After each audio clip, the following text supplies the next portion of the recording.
there's a lot of people coming in.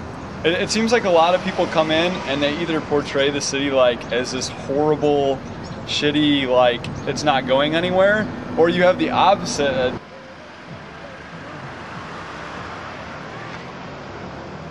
That's almost like fake. It's like they just try to do something positive, and it's not that positive, and it's not that bad either. You know, like it's an in-between right now. Like it's bad. It's definitely really bad, but you know, it's not like what Time magazine's portraying it as, like just this. It's wiped out. It's an in-between right now.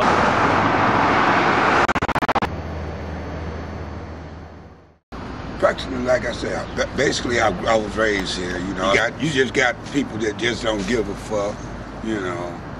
Like, especially like on the homeless run, you know.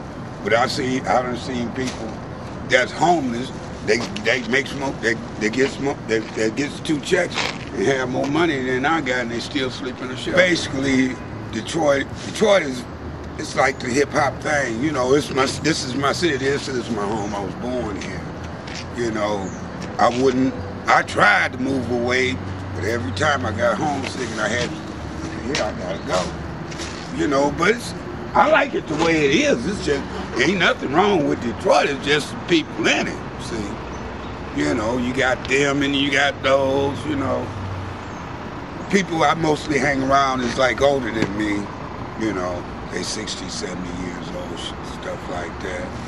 You know, cut down on this fucked up ass crime wave and shit that we got, and get this motherfucking hump off our back. Cause you know, a lot of places, states and shit. If you say you from Detroit, they like, oh hell, here come trouble.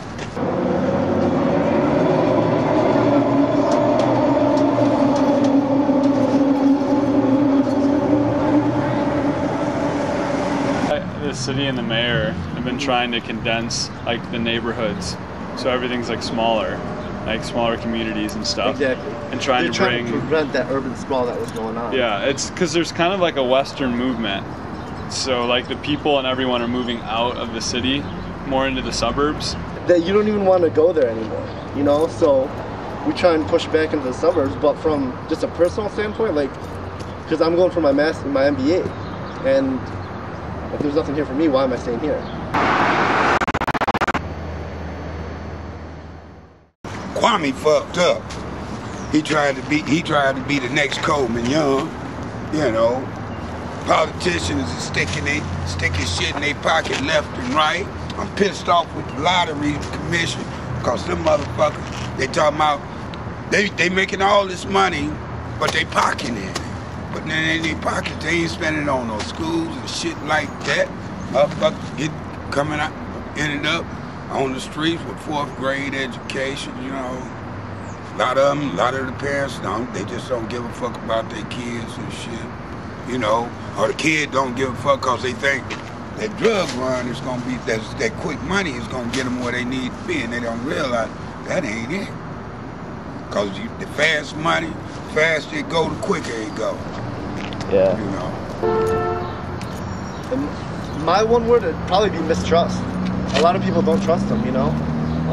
The new guy, Mayor Bing, he's a good guy, but his priorities are out of whack. He doesn't know where to start because he's walked into, for lack of a better word, a shitstorm. You know. I mean, Mayor Archer in his last term, he didn't really care. He just really didn't care. And Kwame, I mean, he tried, but then the whole scandal started, and we all know how that turned out. It's also, there's a lot of greed, like he was saying, and mistrust. Like, it's like really shady out here, you know. Like, even as you can see, like even the government's like completely corrupt here. You know, it's to the point where he just made a joke out of the whole system. You know, Kwame. I mean, stole a bunch of money, got away with it, still getting away with it. Leaves the city, you know, washes his hands of it. It makes you feel bad. It takes away, you know, the scenery. That's what it is. You know, the scenery is gone because all you got now is a bunch of weeds and shit growing. You know, where they tore down the houses and shit. The more they tear down, more people leave. You like? I liked the way it was, man. When it's driving, shit. Like when I was when I first started working. Yeah. Shit, you quit one job one day and the next day you be on another job.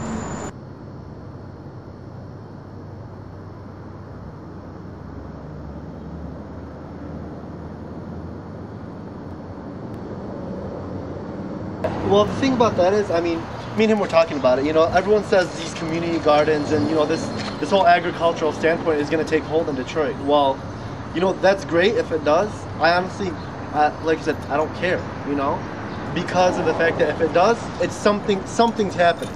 It's better than it just being wasted land, you know, with more stray dogs, you know, dead bodies, you know, things like that. I'd rather something than nothing happen. Right. And the thing of the matter is, the only problem with that is the fact that it's so spread out, you know? Like, for example, you have a community garden here, and then you have a park 4 miles away, but right next to that community garden, you have 4 crack houses, you know? Like, you need to start a focus somewhere, and I think Eastern Market's coming around to that, to a point, because there's a lot of, like, good stuff going on here, but it's still not full circle yet. I think the biggest problem in Detroit right now, other than the government and just the greed, is probably community pride. I mean, there's some of it.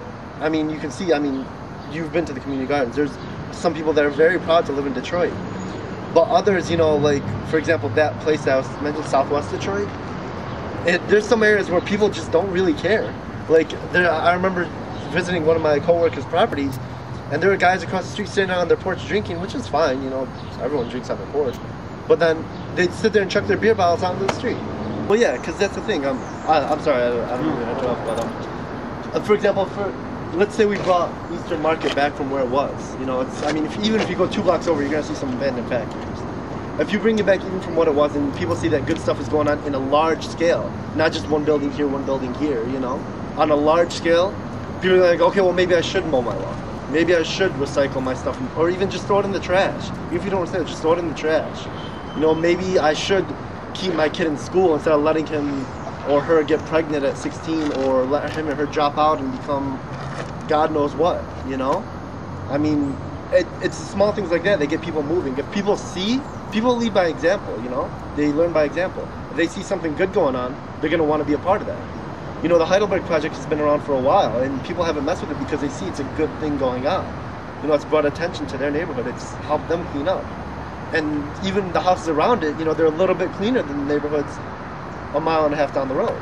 You know, because people see that, okay, well, maybe I should get mine cleaned up because people are going to be coming in saying, oh, well, God, that guy lives there, you know? Basically, like, he came around and had, you know, like, the neighborhoods or whatever were all like that. So one day he just, like, started painting one of them to make it look better. And then after that, because he was just tired of all the abandonment, and, you know, he wanted to make something, you know, beautiful. So he went around and, like, literally just did the whole street. And then after a while, you know, got, like, legit permission from the city. At first, you know, they didn't really like it, but it's like, what else are you gonna do with it? You know, like, that's better than just having it, you know, just rot there. So that's how he started doing that, and then it turned into, like, a whole movement. I just did senior pictures last year of a girl who grew up in that area, and, like, it was really cool to see somebody, you know, like, who not only grown up in that area, but it affected her in a positive way. So that was really cool. Goes away, and it's that's sort the thing. of, That's right? exactly the thing. You know, it comes back to what we were saying about how people need to get in a certain area. For example, like I was saying, if I bought a house right now at Van Dyke, you know, there's 4 or 5 blocks that are just desolate. If I bought even 4 square lots of property, what am I going to do? Build a house there? You know, I'm going to be a target for every thief within 4 miles. You know, my house is going to get broken into. You know, my car's going to get jacked. My dog's going to get shot or stolen. You know. You guys really talk about it? I'm not really into that dialogue type of stuff, you know. I just come to you plain and simple. Right. It's fucked up, you know. See, you know, that's the way it is.